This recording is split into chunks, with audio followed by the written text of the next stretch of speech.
ನಾ ಕಂಡ MLA AS Ponnanna. Kodagu ಧ್ವನಿ ಸ್ಪೆಷಲ್ ಪ್ರೋಗ್ರಾಂ. ಯಶಸ್ವಿ ಶಾಸಕರಾಗಿ 2 ವರ್ಷ ಪೂರೈಸಿದ ಹೆಗ್ಗಳಿಕೆ.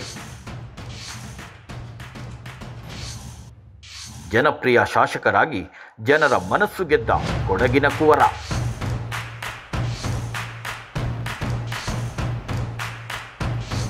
ಎರಡು ವರ್ಷದ ಅವಧಿಯ ಸಾಧನೆಗಳು ಏನೇನು ವೀಕ್ಷಿಸಿ ಕೊಡಗು ಧ್ವನಿ. ವೀಕ್ಷಕರೇ, ಇವತ್ತು ಸ್ಪೆಷಲ್ ಗೆಸ್ಟ್ ನಮ್ಮ ಜೊತೆಗಿದ್ದಾರೆ. ಕಾಣತಂಡ ಬೀನಾ ಜಗದೀಶ್, ಸಮಾಜ ಸೇವಕರಾಗಿ ಕೆಲಸ ಮಾಡ್ತಿದ್ದಾರೆ. ಮೇಡಮ್, ಕಾರ್ಯಕ್ರಮಕ್ಕೆ ಸ್ವಾಗತ. ಮೇಡಮ್, ಇವತ್ತು ನಾ ಕಂಡ ಪೊನ್ನಣ್ಣ ಸ್ಪೆಷಲ್ ಕಾರ್ಯಕ್ರಮದಲ್ಲಿ ತಾವಿದ್ದೀರಿ. ಮೇಡಮ್, ನಿಮಗೆ ಶಾಸಕ ಪೊನ್ನಣ್ಣ ಹೇಗೆ ಅನಿಸ್ತಾರೆ ಮೇಡಮ್? ಈಗಾಗಲೇ 2 ವರ್ಷ ಯಶಸ್ವಿಯಾಗಿ ಪೂರೈಸಿದ್ದಾರೆ ತಮ್ಮ ಅವಧಿಯನ್ನು. ಪೊನ್ನಣ್ಣ ಅಂತ ಹೇಳಿದ್ರೆ ನಮ್ಮ ಈ ಕೊಡೋ ಭಾಷೆಯಲ್ಲಿ ಪೊನ್ನು ಅಂದ್ರೆ ಚಿನ್ನ ಅಂತ. ಚಿನ್ನದಂತ ಒಂದು ವ್ಯಕ್ತಿ, ಅವರ ಹೆಸರಿನಲ್ಲೇ ಒಂದು ಇದೆ. ಎಂತ ಒಂದು ಚಿನ್ನದಂತ ಒಂದು ವ್ಯಕ್ತಿತ್ವ ಅವ್ರ ಹೆಸರಿನಲ್ಲೇ ಇದೆ. ಅವರು ಒಂದು 2 ವರ್ಷನ ಅಷ್ಟೊಂದು ಚೆನ್ನಾಗಿ ಕಂಪ್ಲೀಟ್ ಮಾಡಿದ್ದಾರೆ. ಅವ್ರಿಗೆ ಕಂಗ್ರ್ಯಾಚುಲೇಟ್ ಮಾಡ್ತೀನಿ. ಮತ್ತೆ ಇದೇ ತರ ಒಂದು ಎಲ್ರು ಮನೆಯಲ್ಲಿ ಒಂದು ಮಾತಾಗಿದೆ ಅವರಂತ ಒಂದು ಪೊನ್ನಣ್ಣ ಅಂತ ಒಂದು ಹೌದು, ಪೊನ್ನಣ್ಣ ಅಂದ್ರೆ ಎಲ್ರು ಮನೆಯಲ್ಲಿ ಖುಷಿ ಪಡ್ತಾರೆ. ಮೇಡಮ್, ತಮ್ಗೆ 2 ವರ್ಷ ಅವಧಿಯಲ್ಲಿ ಪೊನ್ನಣ್ಣವರು ನಿಜವಾಗಿ ಏನಾದ್ರು ಕೆಲಸ ಮಾಡಿದಾರ ಅನ್ಸ್ತದ? ಹೌದು, ಖಂಡಿತವಾಗಿ ಮಾಡಿದ್ದಾರೆ. ನೀವು ಇವಾಗ ರೀಸೆಂಟ್ ಆಗಿ ಯಾವಾಗಾದ್ರೂ ಭಾಗಮಂಡಲಕ್ಕೆ ಹೋಗಿದ್ದೀರಾ? ಭಾಗಮಂಡಲ ಹೇಗೆ ಆಗಿದೆ?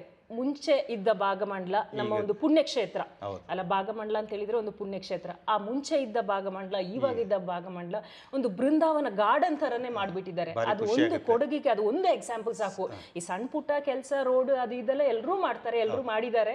ಇದೊಂದು ಭಾಗಮಂಡಲ ಅಂತ ಹೇಳೋ ಒಂದು ನಮ್ಮ ಕೊಡಗಿನ ಒಂದು ಪುಣ್ಯಕ್ಷೇತ್ರ ಇದೆಲ್ಲ, ಅದನ್ನ ನೋಡಿದ್ರೆ ಎಷ್ಟೊಂದು ಚೆನ್ನಾಗಿ ಕೆಲಸ ಮಾಡಿದ್ದಾರೆ ಅಂತ ಅದೊಂದು ಸ್ಫೂರ್ತಿ ಆಗುತ್ತೆ. ಹೌದು ಮೇಡಮ್, ಈಗ ಎಲ್ಲರ ಜೊತೆಗೆ ಬೆರೀತಾರೆ ಅಥವಾ ಭೇದ ಭಾವ ಆ ಥರದ್ದು ಏನಾದ್ರು ಕಾಣ್ತಾ ಇದೆ ಮೇಡಮ್? ಇಲ್ಲ, ಯಾಕೆಂತ ಹೇಳಿದ್ರೆ ಈ 2 ವರ್ಷದಿಂದ ಅವ್ರ ಮನೆ ಮುಂದೆ ಎಷ್ಟೊಂದು ಜನರು ನಿಲ್ತಾರೆ. ನೀವು ನೋಡಿ ಗೊತ್ತಾಗ್ತದೆ ಎಷ್ಟೊಂದು ಜನರು ಅಂದ್ರೆ ಆ ಥರ ಅವರೊಂದು ರೆಸ್ಪಾನ್ಸ್ ಮಾಡಲ್ಲ ಅಂತ ಹೇಳಿದ್ರೆ ಈ ಜನರು ಯಾಕೆ ಹೋಗಿ ನಿಂತ್ಕೋತಾ ಇದ್ರು ಅಲ್ಲಿ?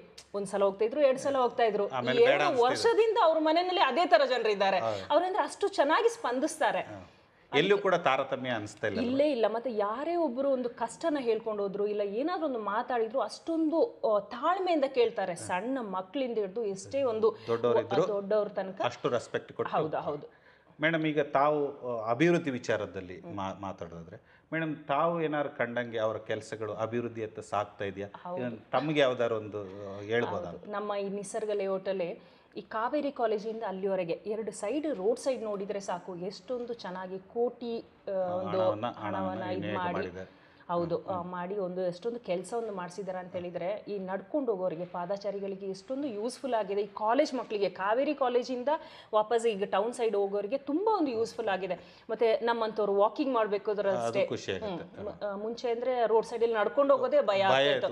ಇದೊಂದು ಸ್ಟೀಪ್ ಸ್ಟ್ರೈಟ್ ಆದ್ರಿಂದ ತುಂಬಾ ಒಂದು ಸ್ಪೀಡ್ ಆಗಿ ಹೋಗೋದು ವೆಹಿಕಲ್ ಅಲ್ಲ. ಇದರಿಂದ ಸ್ವಲ್ಪ ಅನುಕೂಲ ಆಗುತ್ತೆ. ತುಂಬಾ ಅನುಕೂಲ ಆಗುತ್ತೆ, ಸ್ವಲ್ಪ ಅಲ್ಲ ತುಂಬಾ ಅನುಕೂಲ ಆಗುತ್ತೆ. ಮೇಡಮ್, ಅವರು ಒಂದು ದೊಡ್ಡ ವಕೀಲರಾಗಿ ಈಗ ಶಾಸಕರಾಗಿ 2 ವರ್ಷ ಯಶಸ್ವಿಯಾಗಿ ಪೂರೈಸಿದ್ದಾರೆ. ನೀವು ಬೇರೆ ಏನಾದ್ರು ನಿರೀಕ್ಷೆ ಮಾಡ್ತಿದ್ದೀರಾ? ಅವ್ರು ಏನಾರು ಮಾಡ್ಬೇಕಂತೇಳಿ? ಹೌದು, ಒಂದು ಆದಷ್ಟು ಬೇಗ ಅವರಿಗೊಂದು ಮಂತ್ರಿ ಸ್ಥಾನ ಸಿಗ್ಲಿ ಅಂತ ಹೇಳೋದೇ ನನ್ನದಂತೂ ಪರ್ಸನಲ್ ಒಂದು ಆಸೆ ಇದೆ. ಓಕೆ. ಮೇಡಮ್, ಈಗ ಕೊಡಗು ಧ್ವನಿ ಜೊತೆಗೆ ಮಾತಾಡ್ತಿದ್ದೀರಿ. ಅಭಿವೃದ್ಧಿ ಕಾರ್ಯಗಳಾಗ್ಬೋದು, ಜನರ ಜೊತೆಗೆ ಬೆರೆಯೋದಾಗಿರ್ಬೋದು, ಸದಾ ಒತ್ತಡದಲ್ಲಿರ್ತಾರೆ. ಮುಖ್ಯಮಂತ್ರಿ ಕಾನೂನು ಸಲಹೆಗಾರರು ದೊಡ್ಡ ಜವಾಬ್ದಾರಿ ನಿಭಾಯಿಸ್ತಿದ್ದಾರೆ. ನಮ್ಮ ಕೊಡಗು ಧ್ವನಿ ಮೂಲಕ ಹಲವು ಸಲಹೆಗಳನ್ನು ಕೂಡ, ನೀವು ಸೂಚನೆಗಳನ್ನು ಕೂಡ, ಮನವಿನೂ ಕೂಡ ಪೊನ್ನಣ್ಣವ್ರು ಮಾಡ್ಬೋದು. ಏನು ಮಾಡ್ಬೇಕು ಮೇಡಮ್? ಅವ್ರು ಮುಂದಕ್ಕೆ ಏನು ಮಾಡಬೇಕು ಅಂತ? ಮುಂದಕ್ಕೆ ಅವರು ಇದೇ ಥರ ಇವಾಗ ಯಾವ ಥರ ಜನರಿಗೆ ಒಂದು ರೆಸ್ಪಾನ್ಸ್ ಮಾಡಿದ್ದಾರೆ ಅದೇ ಥರ ಒಂದು ಚೆನ್ನಾಗಿ ಒಂದು ಇದೇ ಥರ ಇನ್ನೂ ಒಂದು ಅವರ ಒಂದು ಕಂಪ್ಲೀಟ್ ಮಾಡಲಿ ಅವರ ಟೆನ್ಯೂರ್ ಅಂತ ಹೇಳ್ಕೊಂಡು ಇದೇ ಥರ ಜನರ ಮೆಚ್ಚದ ನಾಯಕ ಆಗಲಿ ಅಂತ ಹೇಳ್ಕೊಂಡು ನಾನು ಅವ್ರಿಗೆ ಹೇಳ್ತೀನಿ, ಹೇಳಕ್ಕೆ ಇಷ್ಟಪಡ್ತೀನಿ. ಮೇಡಮ್, ಈಗ ಅಭಿವೃದ್ಧಿ ಕಾರ್ಯ ನೋಡಿದ್ರೆ ತಾವು ಭಾಗಮಂಡಲ ಹೇಳಿದ್ರಿ, ವಿರಾಜಪೇಟೆ ಹೇಳಿದ್ರಿ. ಈ ಬಡವರಿಗೆ ಯಾವ ರೀತಿ ಸ್ಪಂದನೆ ಆಗ್ತಾ ಇದೆಯಾ? ಬಡವರಿಗೆ ತುಂಬಾ ಸ್ಪಂದನೆ ಮಾಡ್ತಾ ಇದ್ದಾರೆ. ನಾನು ಇವಾಗ ಟಿವಿ ಮೊಬೈಲಲ್ಲಿ ನೋಡ್ತಾ ಇದ್ದೀನಿ, ಅವ್ರು ಎಷ್ಟೊಂದು ಚೆನ್ನಾಗಿ ಸ್ಪಂದನೆ ಮಾಡ್ತಾ ಇದ್ದಾರೆ ಅಂತ ಹೇಳಿದ್ರೆ ತುಂಬ ಒಂದು ಅದೇ ನಾನು ಹೇಳ್ದೆ ಇಲ್ಲ, ಅವರು ಬಡವರು ಶ್ರೀಮಂತ ಅಂತ ಹೇಳೋ ತಾರತಮ್ಯನೇ ಇಲ್ಲ ಅವರಲ್ಲಿ. ಅಷ್ಟೊಂದು ಚೆನ್ನಾಗಿ ಸ್ಪಂದನೆ ಮಾಡ್ತಾ ಇದ್ದಾರೆ ಅವರು.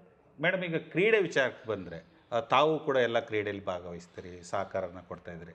ಅವರ ಸ್ಪಂದನೆ ಯಾವ ರೀತಿ ಮೇಡಮ್ ಕ್ರೀಡಾ ಕ್ಷೇತ್ರಕ್ಕೆ? ಅವ್ರು ತುಂಬಾ ಚೆನ್ನಾಗಿ ಇದು ಮಾಡಿದ್ರಲ್ಲ ಲಾಸ್ಟ್ ಟೈಮ್ ಒಂದು ಇದರಲ್ಲಿ ನಾನು ಅವ್ರನ್ನ ಭೇಟಿ ಮಾಡಿದ್ದೆ ಆಕ್ಚುಲಿ ಒಂದು ವೇದಿಕೆ ಹಂಚ್ಕೊಂಡಿದ್ರೆ. ಹೌದು ವೇದಿಕೆ ಹಂಚ್ಕೊಂಡಿದ್ದೆ. ಎಷ್ಟೊಂದು ಆಕ್ಟಿವ್ ಇನ್ವಾಲ್ವ್ಮೆಂಟ್ ಅಂತ ಹೇಳಿದ್ರೆ ಅಲ್ಲಿ ಒಂದು ಈಗ ಒಂದು ಪ್ಲೇಯರ್ ತರನೇ ಒಂದು ಫುಟ್ಬಾಲ್ ಟೂರ್ನಮೆಂಟ್ ಅಲ್ಲಿ ಒಂದು ವೇದಿಕೆ ಹಂಚ್ಕೊಂಡಿದ್ವಿ ನಾವು.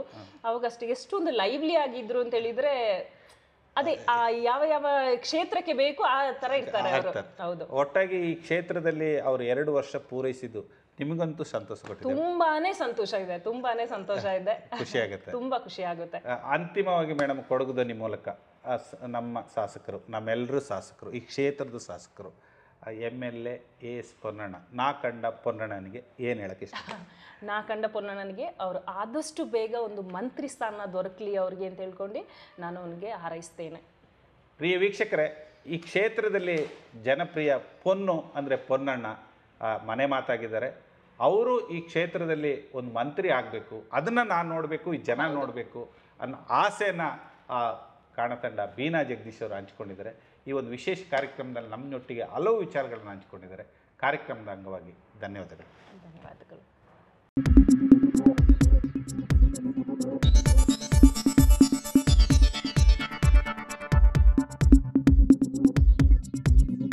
ನಾನು ನಿಮ್ಮ ಜಗದೀಶ್, ಕೊಡಗು ಧ್ವನಿ ಡಿಜಿಟಲ್ ಮೀಡಿಯಾದಿಂದ. ನಮ್ಮ ಚಾನಲನ್ನು ಸಬ್ಸ್ಕ್ರೈಬ್ ಮಾಡಿ, ಲೈಕ್ ಮಾಡಿ, ಶೇರ್ ಮಾಡಿ.